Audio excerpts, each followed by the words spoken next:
Hello friends, welcome to my YouTube channel. So today in this video I am going to show you how to generate the custom AI wallpaper in this device. Simply go to settings and here you can see the option wallpaper and style. Tap on this one.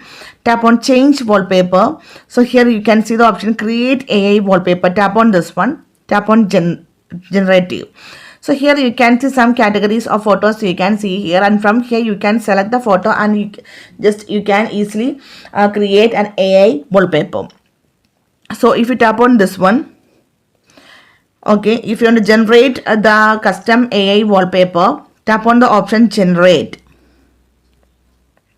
Here you can see some keywords: lamp, flowers, pink and purple. You can change this keyword also.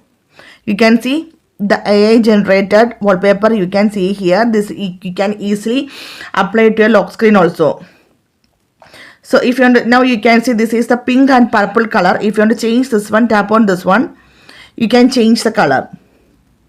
Now here I am going to select the option yellow and teal. Tap on generate. Now just wait for a few seconds.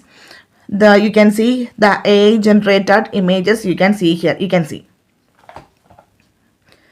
Right, so simply in this way you can generate the custom AI wallpaper in this device. So hope you guys enjoy this video. Thank you for watching. Thank you. Bye bye.